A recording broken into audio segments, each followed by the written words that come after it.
Some bands think of rock as daytime music. Others consider it a roadmap to the blackest part of the night. The Doors always took their inspiration from the darkness. Led by singer Jim Morrison, the band combined poetry and theater. They investigated places where dreams and nightmares collided. They brought an underground vision to the top of the charts. The Doors are legends. This is their story. Bring on to the other side. Bring on to the other side. Bring on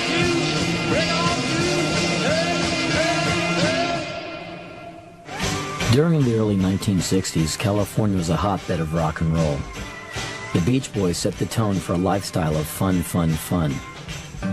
By mid-decade, San Francisco is a haven for the hippies and their smile-on-your-brother attitude. But in Los Angeles, the Doors left flower power to rot on the vine. They looked for truth by moonlight. Separating themselves from hippie values of optimism and community, the Doors created one of rock's most ominous sounds. At the center was Jim Morrison, a film student and aspiring poet. In a theatrical moment, he called himself the Lizard King and told journalists that the Doors were erotic politicians. I think these days, especially in the States, you have to be a politician or an assassin or something to really be a superstar. Like the Stones in the Velvet Underground, the Doors flirted with danger. They stood for investigating the extremes of every situation. We want the world and we want it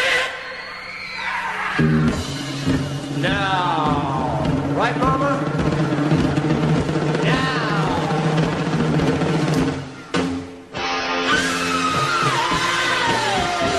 Morrison's emotions were extreme, too. He could be cerebral, he could be derelict. The tension between the two sides was explosive. He reacted against all forms of authority. It made him one of the most charismatic and provocative rock stars who ever lived. One of the most bewildering, too. No one, not even the other Doors, knew what he would do next. James Douglas Morrison was born in 1943 in Florida. His father, a captain in the Navy, was fighting in World War II when his son was born. Jim's middle name was inspired by General Douglas MacArthur, but the discipline of military life wasn't his destiny. Steve Morrison's duties often kept him away from his children. The family moved frequently. By the time Jim turned 4, they had bounced from Florida to D.C. to New Mexico. He never settled into one particular environment. A chubby kid, Jim had a wild streak. He taunted his siblings, Ann and Andy, and got attention by throwing fits. And when that didn't work, he'd retreat to his books. A favorite subject was reptiles. Life in Albuquerque provided plenty of opportunity to investigate the desert creatures. Young Jim was fascinated by lizards. I'm a lizard king. I can do anything. As an adult, Morrison told his friends that he had a life-altering experience at the age of 4. While the Morrison family was driving to Santa Fe one day, they came across a crash on the highway. A truck had swerved off the road and into the desert. Several Native Americans had been riding in the back. One died in the crash. Some were thrown from the truck, badly injured. The Morrisons stopped to help, and Jim couldn't take his eyes off the scene. Years later, he said that an Indian spirit took possession of him that day. Indians scattered on God's highway bleeding. Ghosts crowd the young child's fragile egg-shaped mind. In high school in Virginia, Jim shunned hobbies and sports. He was a class clown who loved the satire of Mad Magazine, but managed to get good grades. An IQ test placed him in the genius range. He investigated philosophy, mysticism, and art. Jack Kerouac's On the Road was a favorite book. Morrison was attracted to an anything-goes kind of freedom. Soon, Nietzsche was also on his reading list. He often rebelled against the middle-class life his family lived. Jim relished the chance to be on his own in college. First, he went to school in Florida, where he read incessantly. He was intrigued by texts that dealt with the psychology of crowds. At one point, Morrison urged some friends to help him start a riot, just to see what the outcome would be. They declined. Against his parents' wishes, he transferred to UCLA to study film. He told his friends that film was where the unconscious part of life was most eloquently expressed. Morrison was taken with two kinds of motion pictures, surrealism and cinema verite. He was fascinated by the difference between sensual dreams and blunt reality. Jim made one film while he was at UCLA. He got a D on it. He fell in with several students who were dedicated to art, and some who made an art of partying. One pal was in a band with his brothers on the weekends.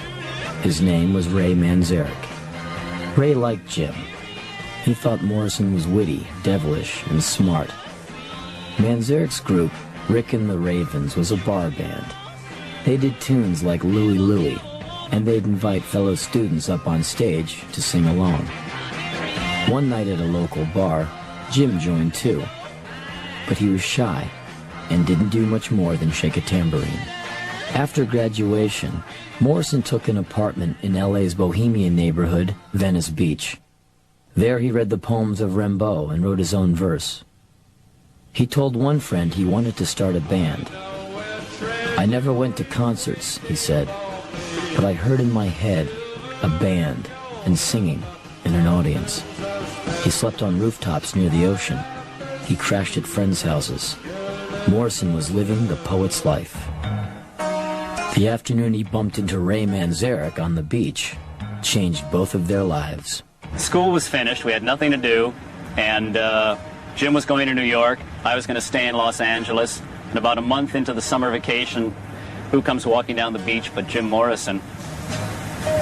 And I asked him, "What are you up to, man? I thought you were going to New York." He said, "No, I decided to stay here and write some songs and stuff."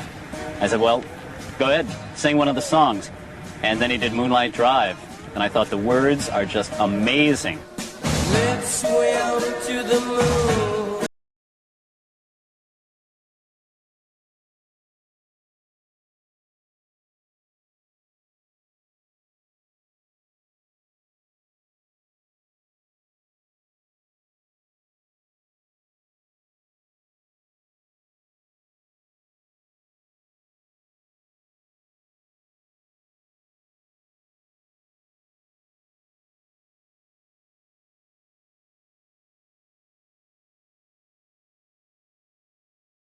And help him set his words to music. He moved in with Ray and began to work on songs. They called themselves The Doors, after Aldous Huxley's book, The Doors of Perception. Huxley's title itself came from William Blake's line, "If the doors of perception were cleansed, everything would appear to man as it is, infinite." At first, the Doors had no drummer. That changed when Manzarek met John Densmore at a meditation class. John was an inventive drummer without a regular gig. He was playing fraternity parties for pocket money when he met the Doors. Together with a bass player, Morrison, Densmore, and the Manzarek brothers cut a demo tape that included Moonlight Drive, Hello, I Love You, and a tune called Go Insane. Columbia Records signed the group, but then dragged their feet about recording sessions. It was clear the band was not a priority. Disheartened, Ray Manzarek's brothers went back to their day jobs. It looked like the Doors were finished. In fact, they had not yet started. In the next remarkable year, the Doors would bring Jim Morrison's vision to life.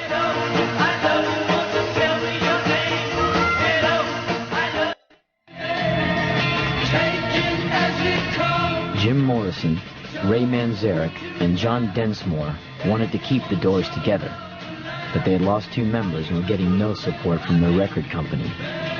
Densmore said he knew a good guitarist, Robbie Krieger.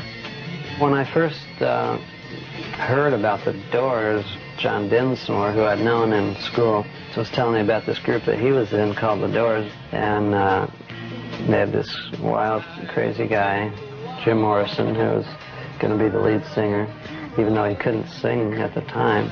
But I knew that they were going to be good because they had these great songs. The first time Robbie rehearsed with the Doors, he played the snaky, bottleneck guitar lines that are the signature of Moonlight Drive. Everyone knew he was perfect. The Doors were fully formed. Name? Robbie Krieger. Age? 22 years old. Occupation? Guitar. Name? John Dinsmore. Age? 23. Occupation? Percussionist. Name? Raymond Daniel Manzarek. Age? Born 2/12/39. Occupation? Musician, organist. Name? Jim. Occupation? Some of those who came to hear the Doors rehearse thought they were too weird. Jim went through periods of self-doubt as a singer. Sometimes he would stand off to the side of the stage. Club owners were bewildered. There was no bass player. Jim didn't look anyone in the eye. No other band sounded like or acted like the Doors. We were all acid heads looking for another way to get high, said Manzarek. We found it in the music. The songs made plenty of room for poetic and musical improvisations. If an interesting tangent popped up, they'd follow it till it reached an emotional crescendo. This gave them an unusual sound, loose but explosive. The music would settle into a kind of hypnotic river of sound, which would leave me free to kind of make up anything that came into my head at the time. You see my grasshopper?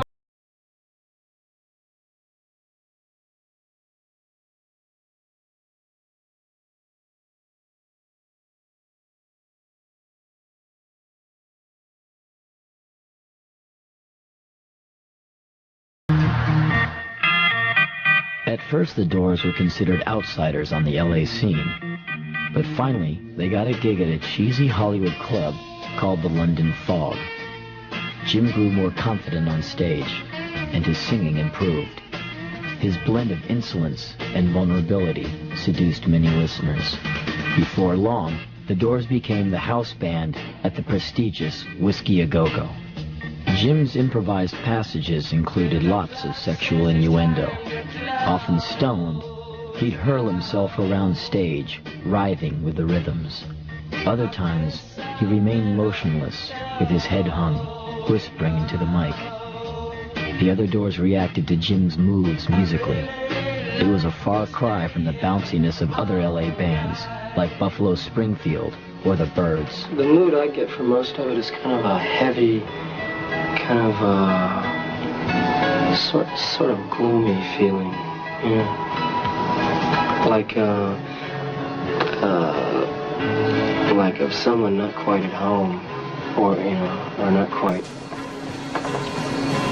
relaxed. The booking agent at the Whiskey said Morrison's dirty street clothes weren't right for the stage. She helped him choose a skin-tight leather outfit to wear. Already dangerous looking, Jim took on a regal air. He was a young Adonis with the sexual magnetism of early Elvis. Women made up much of the band's audience. Pam Corson made a point of being at every Doors gig. It wasn't long before she became Morrison's girlfriend. But it was not just the female fans who were captivated by Jim's performances. Crowds gathered each night at the Whiskey to see what kind of crazed theatrics Morrison would come up with. One night, filled to the brim with LSD, he produced a defining moment. During The End, a song about a romantic breakup, Jim improvised a new section that had blatant Oedipal references. Father? Yes, son.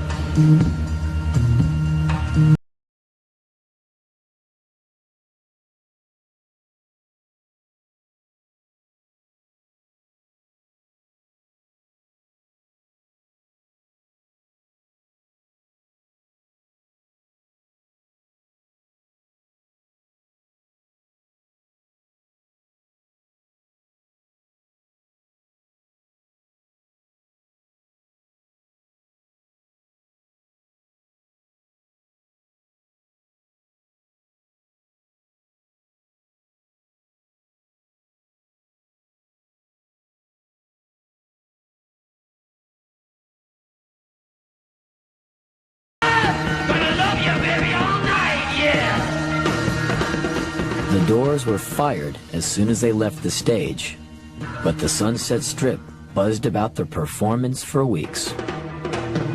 Columbia let the band go without ever releasing an album. Elektra Records moved in.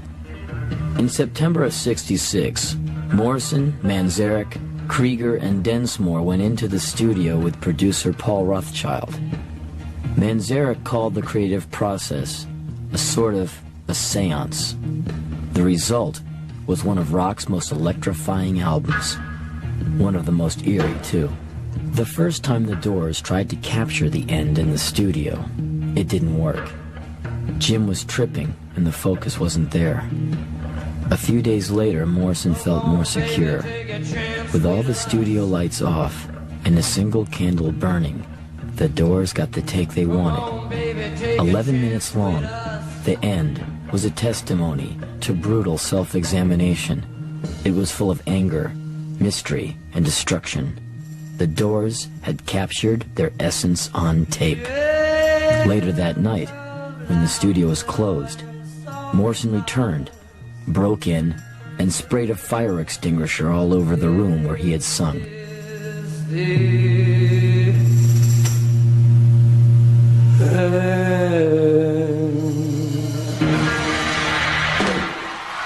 The end gave the Doors the confidence they needed to go further into theatrical territory. They wanted their music to roam through the listener's psyche. What do you hope it would do to its audience? I hope it'll leave them puzzled. Puzzled's a good word. But puzzled and liking you, or puzzled and disliking you? That's part of the puzzlement. You know the day destroys the night, night divides the day. Break On Through was the Doors' first single. It was a local hit in L.A., but struggled to get on the national charts. Elektra put up a Doors billboard on the Sunset Strip, something that had never been done for rock musicians. It gained the Doors notoriety with the media. In San Francisco, the Doors played the Fillmore Auditorium and Avalon Ballroom. They shared bills with bands as different as the Young Rascals and the Grateful Dead. When they got to New York, the press was waiting for them. Critics heralded the band as a great underground group. The Doors went back to California triumphant. For their second single, Elektra suggested that the Doors release Light My Fire, the first song Robbie Krieger had ever written. At 6 minutes, it was way too long. AM radio wouldn't touch it. The label decided to edit out the organ solo in the middle of the track and tested it on the airwaves. It started to move, and FM stations began playing the uncut version as well. By July of 1967, Light My Fire was the #1 single in the country.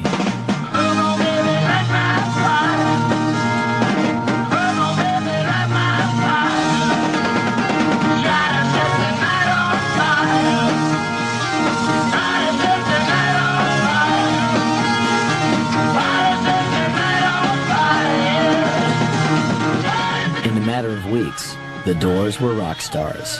The wild ride had begun.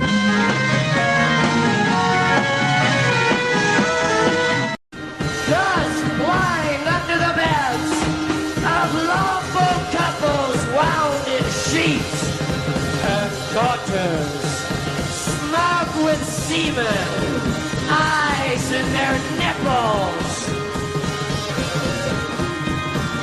Wait! There's been a slaughter here! Everything exploded in Miami. At a packed concert hall, an inebriated Morrison railed about revolution. You're all a bunch of f***ing idiots! Miami was chaos. Audience members brought a lamb up to the stage. Jim took the hat off a cop and threw it into the crowd. It was more of a circus than a concert. Jim started a striptease and asked the audience if they wanted to see his penis. He prowled the stage, feigning masturbation. A brawl broke out. Some of the audience members swear Jim exposed himself. Others said he didn't, that it was all pretend. Confusion, anger, and excitement erupted. It was Morrison's most notorious moment. His dedication to spectacle was triumphant. We have taken out 2 warrants for Jim Morrison. One of them is for indecent exposure.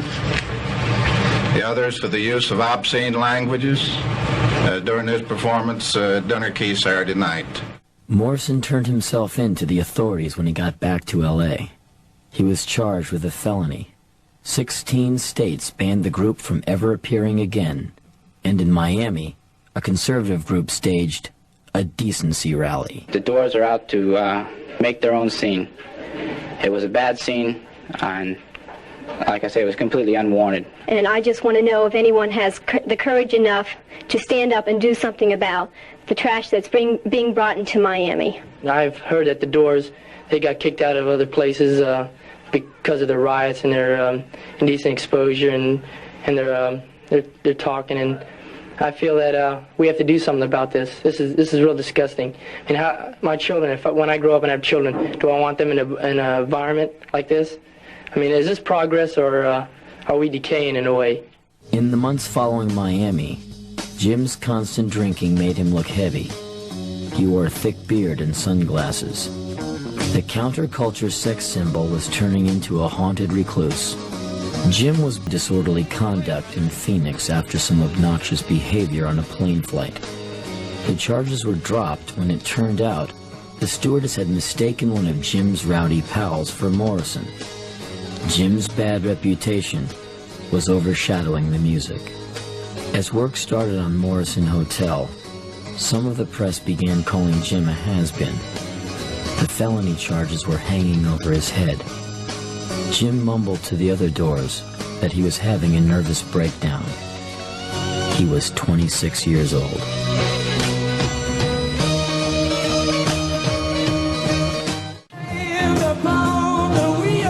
In 1970, the Doors were suffering from a critical backlash, and Jim Morrison was facing felony charges for allegedly exposing himself in Miami. The Doors knew they had to make a musical statement strong enough to silence the doubters. Their new record, Morrison Hotel, was a return to stripped-down rock and roll. It avoided cosmic lyrics and jazz chords. Instead, it featured Bo Diddley rhythms, blues riffs, and lots of Morrison wailing. The cover photo was shot in the Skid Row Hotel in L.A. The picture on the back was of a raunchy bar room. The message was clear. The Doors were dumping their pretenses. The band was concentrating on down and dirty rock. Some of the group's teeny bopper fans drifted away, but the Doors' hardcore audience liked what they heard. As Morrison Hotel was pushing its way up the charts, a book of Jim's poetry was released. The Lords and the New Creatures contained some of his verse from earlier days. As a Doors live record was released, Morrison dwelled on the pending Miami trial. He had cause to be worried. Well, in the realm of art and theater, I do think that there should be complete freedom for the artist and performer. I'm not personally that convinced that nudity is always, a necessary part of, a play or film, but the artist should feel free to use it if he feels like it. Jim hoped the trial would be seen as a fight over freedom of expression. Instead, it turned into a pop culture carnival, with crowds of teenage fans outside the building. Jim took the stand and said he didn't remember if he had actually exposed himself. He was too drunk to recall. The jury decided he had. Though they let him go on some counts, Morrison was convicted on the charge of indecent exposure. He was sentenced to 6 months of hard labor. His lawyers filed an appeal. Toward the end of the trial, Jimi Hendrix and Janis Joplin both died from abuse of drugs and booze. Morrison told some pals, "You're drinking with number 3." Jim was depressed. The wear and tear of drinking and the threat of prison wounded his interest in music making. When they went in to make their next record, the Doors weren't very energetic. Their longtime producer, Paul Rothchild, got frustrated and quit. He said that the new tapes sounded like cocktail jazz. Rothchild's departure shook the Doors, and forced them to work harder. Along with their engineer, Bruce Botnick, the band produced themselves. They enjoyed the new freedom. The result was L.A. Woman. It was eloquent in its description of apprehension and fear. Riders on the Storm was a dreamy tale of a serial killer that set the mood for the danger that was lurking ahead. Riders on the Storm. Late in December of 1970, Morrison cut a spoken word record of poetry. He showed up at the studio with a bottle and some friends. It was his birthday. For hours he acted out his verse. Poetry was his first love. He was thrilled to finally have the opportunity to document it. Awake. Shake dreams from your hair, my pretty child, my sweet one. Choose the day and choose the sign of your day, the day's divinity. First thing you see. The Doors went off to Dallas and New Orleans to do shows. The first was fine. The second was awful. Drunk and drowsy, Morrison continuously smashed the mic stand into the stage, mumbling to himself. Densmore walked away from his drum set. The tour was canceled. The Doors were disintegrating. Jim Morrison was burned out and facing jail. The Doors had completed their obligation to Elektra Records. Morrison told his bandmates and friends that he and Pam were going to Paris to be alone. He wanted to spend time reading and writing. He had to get away from the trappings of rock. I must find a place to hide, a place for me to hide. L.A. Woman was released, and the song Love Her Madly was a hit. But Jim was enjoying the calm of French Bohemia and the freedom of anonymity. He told friends that, people think of me as a rock star. I don't want to have anything to do with it. Back in L.A., the Doors rehearsed without him. Even when his life was calm, Jim had to contend with alcoholism. After a couple of months of casual living, he slipped into his manic behavior once again. On July 2nd, 1971, in Paris, he went to see a Robert Mitchum movie and came back home complaining of chest pains. In the middle of that night, Pam found him dead in the bathtub.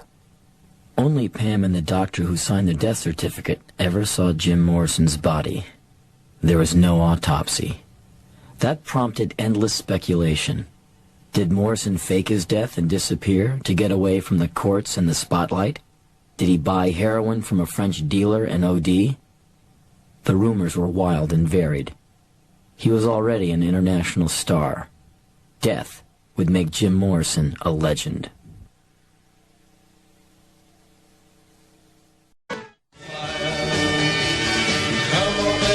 In the middle of 1967, the Doors were a hot new band with a #1 single. They didn't waste time following up. Many of the lyrics for their second album were taken from Jim Morrison's notebooks. Musically, the band wanted to enhance the sound of their first album. They used echo, Moog synthesizer, backwards piano, harpsichord, and bits of electronic processing. Krieger's guitar lines were increasingly graceful, but they had a sting. Densmore's drumming was always inventive. Success surrounded the band, but the second album's title lived up to the Doors' mysterious image, Strange Days. The Doors opened for Simon and Garfunkel in New York at the end of the summer. The crowd didn't buy Jim's dramatic moves. Some of them even laughed. Jim operated on impulse. At his best, he was captivating. At his worst, he was a clown. After the Simon and Garfunkel show, he knew everybody wasn't going to swoon to his antics. That didn't mean Morrison was going to change for anyone. When the Doors performed Light My Fire on the Ed Sullivan Show, the producer demanded that the line, "Girl, we couldn't get much higher," be removed. It was too blatant a drug reference.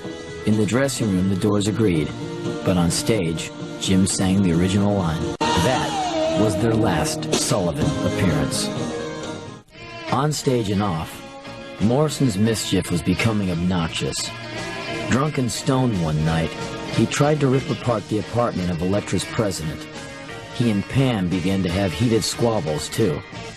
Jim visited a psychiatrist, but didn't stick around for many sessions. At the age of 23, he was becoming one of the most influential singers in America. This power expanded his already healthy sense of self-confidence. Jim's singing became more expressive, full of grunts and howls. Ray compared Jim to a shaman who took the audience on a mystical journey. What do you think the role of a rock shaman is in a time of, say, social turmoil? I don't think the shaman, from what I've read, is really too interested in defining his role in society. He's just more interested in pursuing his own fantasies. Morrison said performing for people was like presiding over a crisis situation. He often leapt and fell off the stage. The music and the action became increasingly cathartic. Some writers suggested Jim was possessed.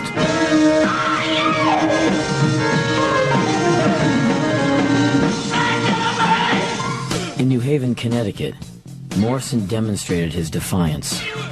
Jim was making out with a fan before a show in October of '67 when he was confronted by a policeman. The cop told Jim to clear the room. Jim mouthed off and got a blast of mace in the eyes. The doors went on anyway.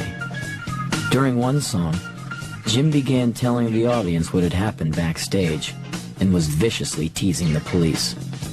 The cops threw on the house lights and dragged Morrison off the stage. He was charged with breach of peace and immoral exhibition. The FBI opened a file on Jim Morrison. Now known by every rock fan in the world, the Doors began work on their third album, Waiting for the Sun. It was to have a whole side dedicated to Morrison's extended poem, The Celebration of the Lizard. Hopes were high that it would be his masterpiece, but things were unraveling. Pam was urging Jim to quit the Doors and lead a quieter life as a poet. Booze became a steady companion for the singer. Occasionally, his writing was incoherent. The trappings of pop stardom made Jim wonder about his effectiveness as an artist. John Densmore lost patience with the Doors' lack of focus in the studio.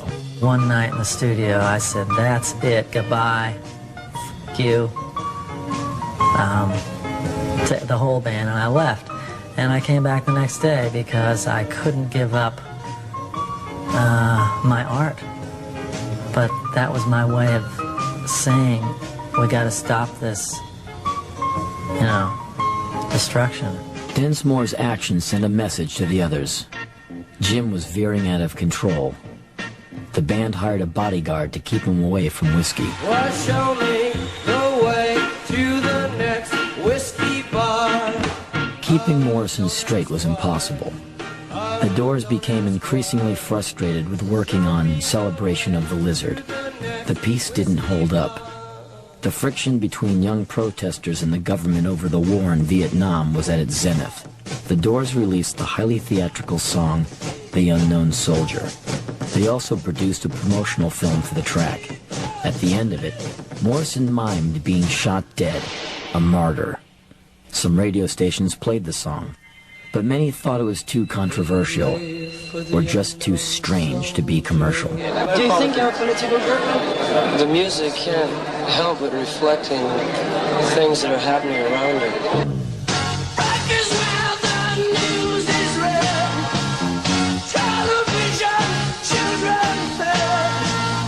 Morrison didn't seem to care about chart success. He made a game out of testing his own physical limits. He jumped out of moving cars. He hung from the ledges of hotels. Morrison could provoke the audience into rushing the stage. Doors concerts began to generate riots. If Jim could not mesmerize the huge crowds as he had club audiences, he would instead drive them into a frenzy.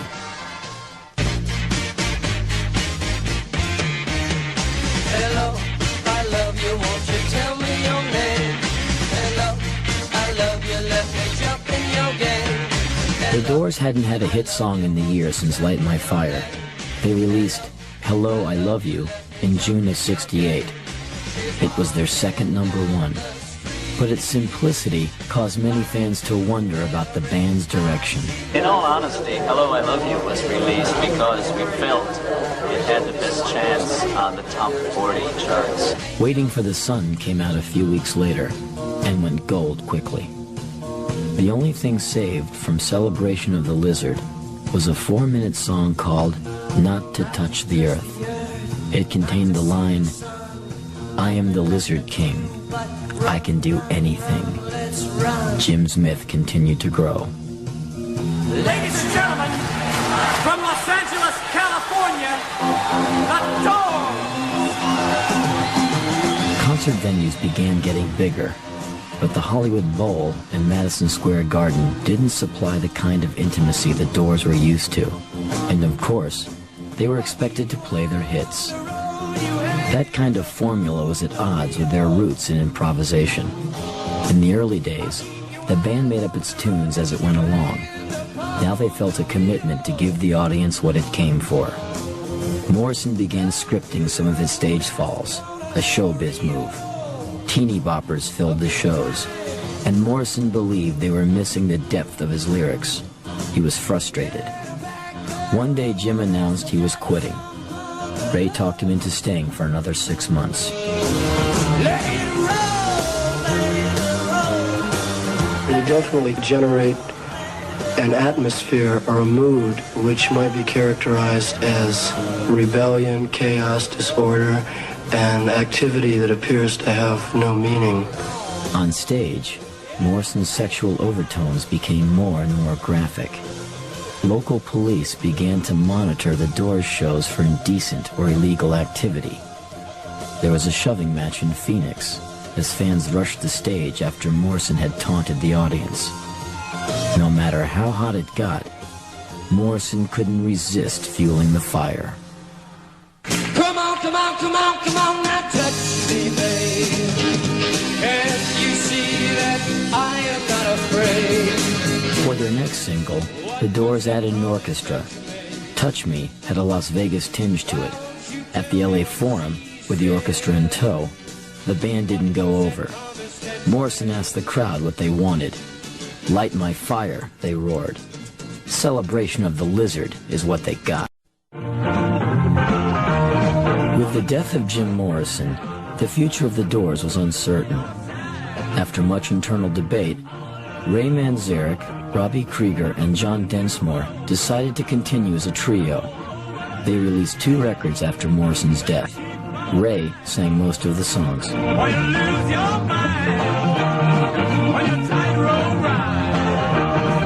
Neither album had much commercial success.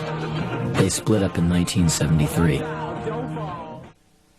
In April of '74, Pamela Morrison was found dead from a heroin overdose in Los Angeles. The fans who believed Jim was still alive imagined she'd faked her death to join him. In 1978, the Doors created new music and sound collages to go along with the poetry tapes Jim recorded during his 27th birthday session in 1970. They were released by Elektra as An American Prayer. The legacy of the Doors continues. In 1979, Francis Ford Coppola used The End to set the mood of horror and devastation in his Vietnam opus, Apocalypse Now. Hollywood also churned out a big screen bio of the band's turbulent career, directed by Oliver Stone. Doors songs became fixtures on classic rock radio. In 1997, Ray, Robbie, and John went into a Los Angeles studio to put music to a newly discovered Morrison song called Orange County Suite. By the lake, and people who laughed and made the full heart ache.